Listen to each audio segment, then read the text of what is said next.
Bueno, bendecido día para todos y todas. Para mí un gratísimo placer poder compartir un poquito de lo que sé y pongo en práctica, que no es otra cosa que ser maestra de educación especial que enseña a leer y escribir. Tengo una presentación, por favor, si serían tan amables de colocar la primera, a ver. Pero lo primero que quiero que hagamos es que evoquemos en estos recuerdos ancestrales quién me enseñó a leer. A ver, eso es importantísimo. ¿Ya lo recordaron? Entonces vamos a levantar la mano. ¿Quién nos enseñó a leer? Sí, voy unos poquitos, vamos a ver. El vice Vicente que está por aquí, ¿quién te enseñó, vice? Mi mamá. A ver, vice Richard. La maestra. A ver, profe Graciela. La señora Petra. ¿Quién más quiere? A ver, Carolina. El tío. A ver, profe. Mi papá. Ajá. A ver, profe. Ay, qué bella. Ajá. A ver, ¿quién más quiere participar? Vamos a hacer algo sencillo. ¿Quién lo enseñó a leer? ¿Algún miembro de su grupo familiar o una señora que enseñaba a leer? A ver, levantemos las manos. Ajá, sí, nosotros. Los que estamos aquí, los que están allá, los que me están escuchando a través de esta pantalla. Ajá, chévere. ¿Y a quién lo enseñó a leer las maestras, la escuela? Ajá. Yo este ejercicio lo hago básicamente porque la responsabilidad de enseñar a leer y a escribir, que son procesos súper complejos, recae siempre o la mayoría de las veces en el entorno familiar. Y eso deberá ser así, porque el principal propósito de la escuela es enseñar a leer y a escribir. Y enseñar a leer y a escribir en el primer grado. ¿Ok? Entonces, fíjense, pero como son procesos, no solamente yo lo debo ver en la primaria, sino que se inician desde la educación inicial. Y mi participación hoy va a versar en esa mirada que le tenemos que hacer al énfasis de lectura y escritura y oralidad desde la educación inicial. Así que, por favor, la siguiente.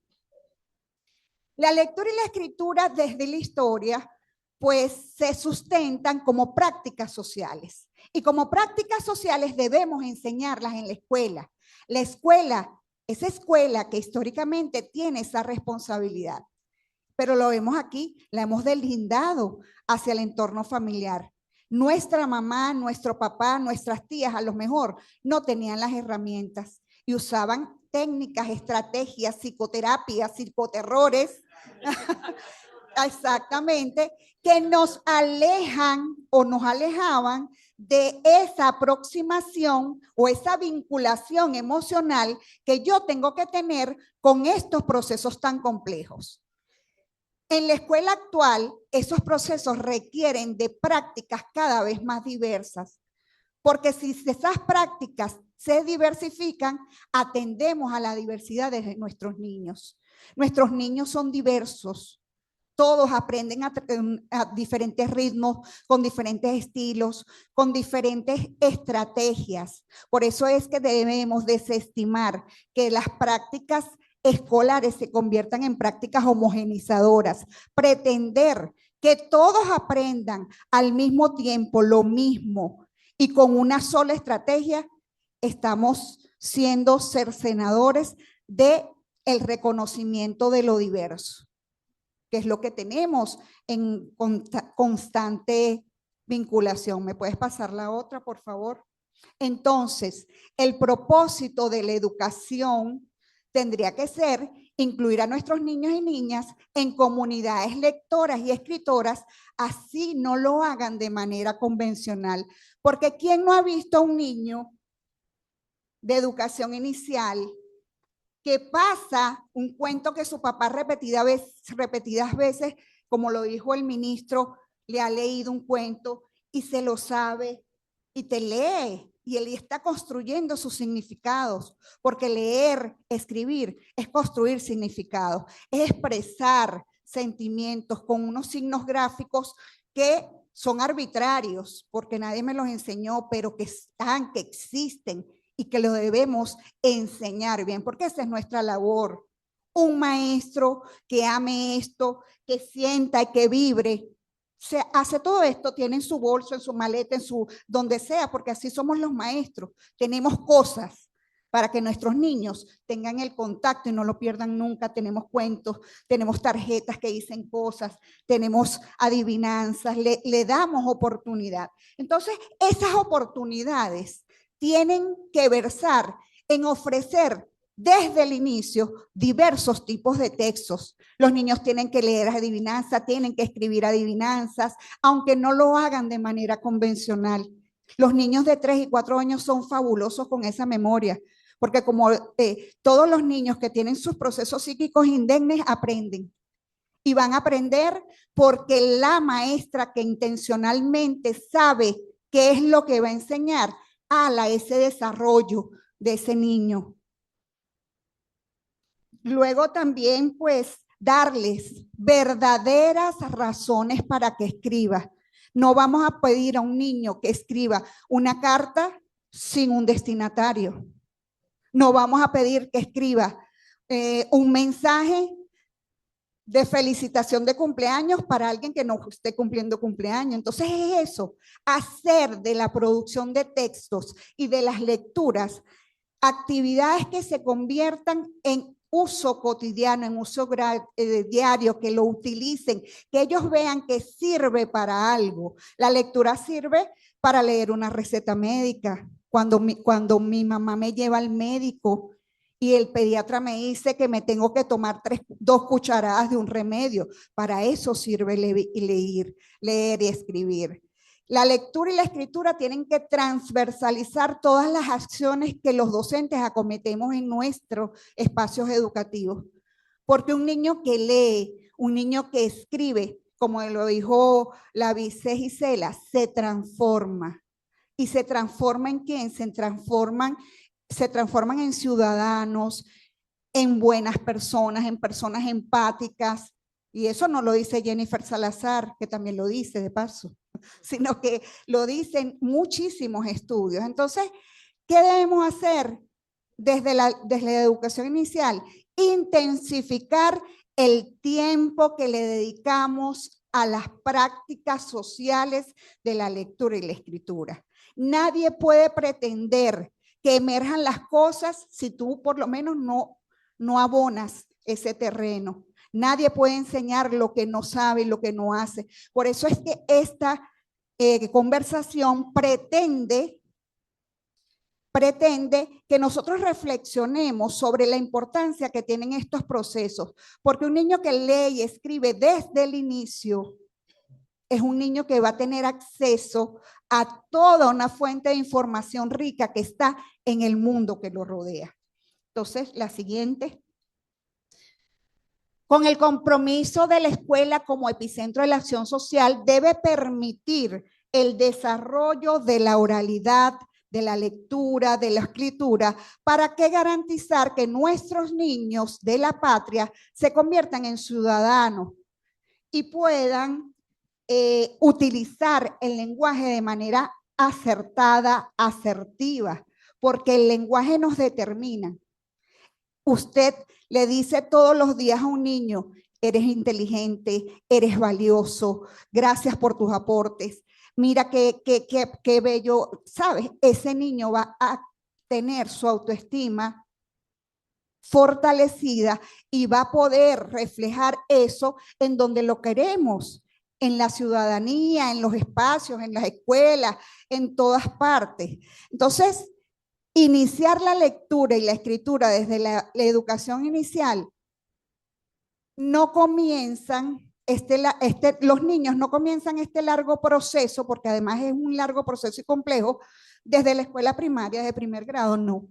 Los niños lo empiezan desde la educación inicial, cuando la maestra de manera amorosa, reconociendo ese componente o esa dimensión de lo afectivo con lo cognitivo, sabe que a través de esto yo puedo generar mundos, puedo generar imaginaciones, puedo generar subjetividades. Entonces, pues eso, y además la educación inicial me permite al maestro generar ambientes alfabetizadores.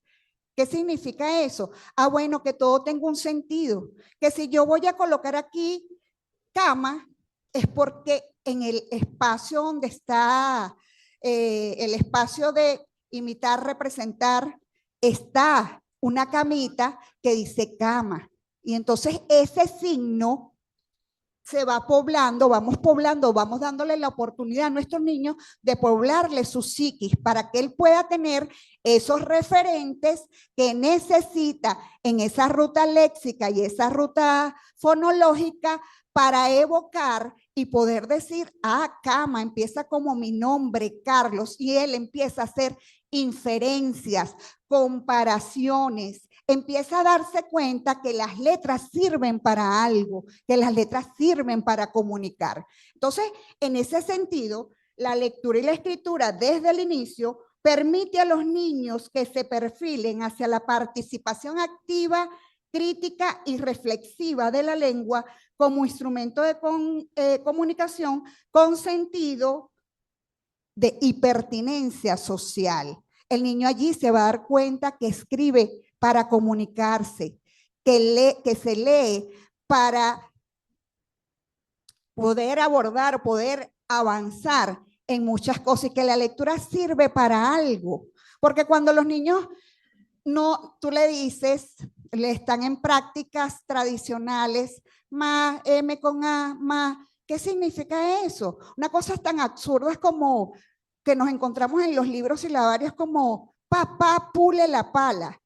¿En qué cabeza ustedes se imaginan a un papá puliendo una pala? Eso no pasa nunca, eso no pasa. Y entonces, como no pasa en la vida, eso no pasa y ellos no lo conciben en su cerebro. Entonces, por eso es bien importante que nosotros pues ratifiquemos que las prácticas, alejar esas prácticas pedagógicas, porque nosotros tenemos que consolidar esas prácticas en un enfoque cognitivo, comunicativo y sociocultural, porque ciertamente los niños tienen que tener aquí indemne su estructura cerebral. ¿Por qué? Ah, bueno, porque los niños para leer y escribir necesitan recordar, necesitan la memoria, necesitan prestar atención, necesitan comunicarse, pero también necesitan manifestar lo que ellos sienten, sus gustos, el querer. Un niño aprende a leer y a escribir solo cuando él determina que quiere leer y escribir. De resto no pasa. Por eso es que nosotros, maestras y maestros, tenemos que enamorar así, con cosas, desde lo bonito, desde la lectura, como lo hizo el profe Raúl Casal, ese poema hermoso, leerle las lombricitas de Aquiles Nazoa, leerle la ratoncita presumida, esa cadencia que tiene la lectura de versos, esa musicalidad, le encanta a los niños de la educación inicial.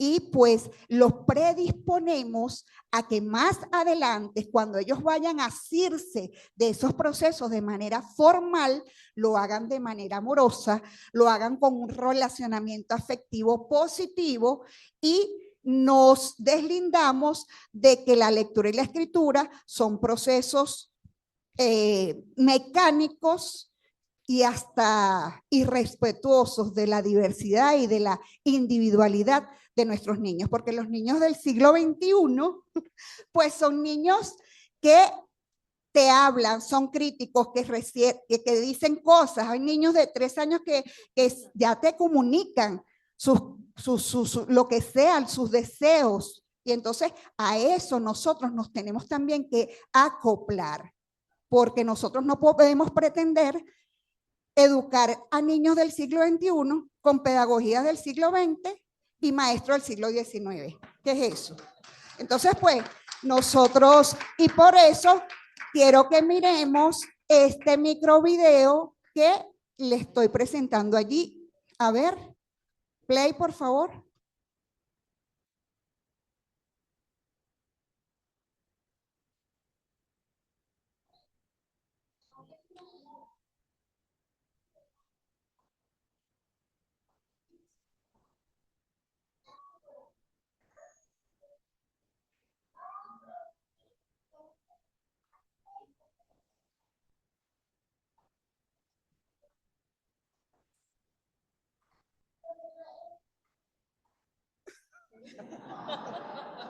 Bueno, cosas como esas pasan, ¿no? Entonces, ¿qué debemos reflexionar con relación? Miren, no se desordenen, háganme el Bueno, favor. claro, es que justamente eso es lo que nosotros tenemos que hacer en las escuelas, agitar esos procesos de escucha, de leer, de escribir, hacerlos de maneras diferentes, porque ya está visto que como lo hemos hecho hasta ahora, no nos ha dado los resultados que queremos, porque sí nos ha dado resultados, pero a lo mejor no es lo que queremos para tributar a la calidad educativa. Entonces, ese microvideo nos debe llevar a reflexiones que las voy a dejar de manera particular porque en otro momento pudiésemos interactuar con todos los que estamos aquí. Entonces, fíjense, el docente mediador, agitador y promotor de la lectura, en un primer momento tiene que tener claridad conceptual de estos complejos procesos, porque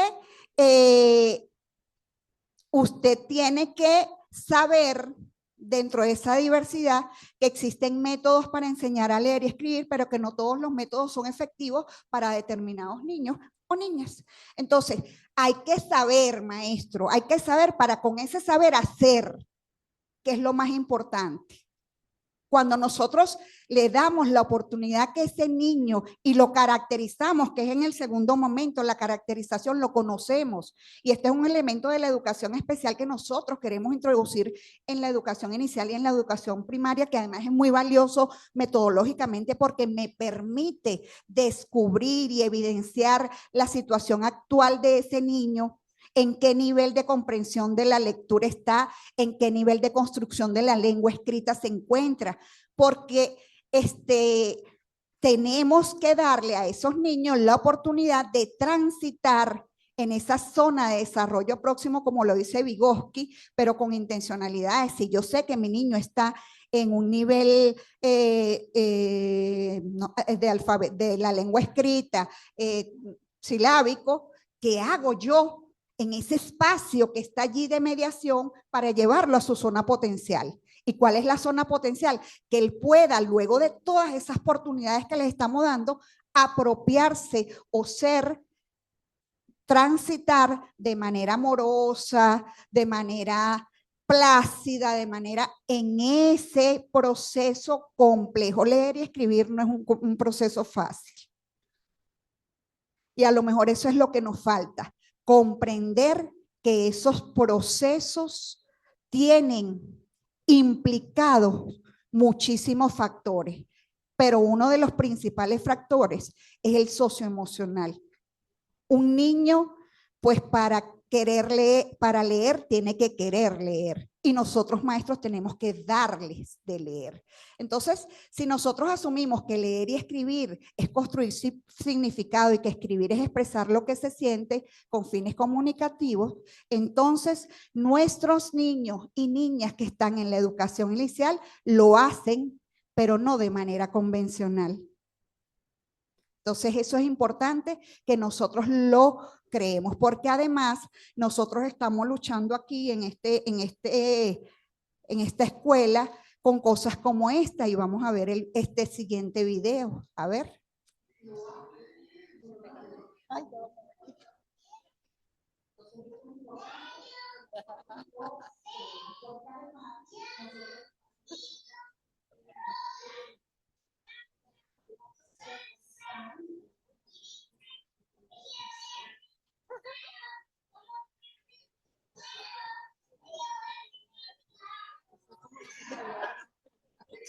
Bueno, entonces fíjense que eso nos tiene que llevar a una reflexión. El niño se apropia de todo lo que tiene en su contexto sociocultural. Y bueno, y en ese contexto nosotros tenemos que aprovecharnos de esas situaciones para generar actividades de lectura y escritura. Ya por acá me están diciendo que debo, lamentablemente, porque bueno, tengo muchísimas otras cosas que compartir, ¿no? Pero para concluir, quiero decirles que la importancia de la lectura y la escritura la tiene la vida misma, porque en la vida leemos, en la vida escribimos para diferentes fines. Entonces, hacerlos desde esa concepción, desde el enfoque cognitivo, comunicativo y sociocultural, desde las etapas tempranas, nos va a garantizar que nuestros niños que egresan de todo el subsistema educativo, allá en quinto año, sexto, profe, sexto año, si agarran, se van por la media técnica, pues sepan que eso nos sirve para la vida, que nosotros podemos ser críticos, que nosotros podemos, pero que esos son los procesos más indispensables a consolidar en la escuela venezolana. Muchísimas gracias y que Dios me los bendiga.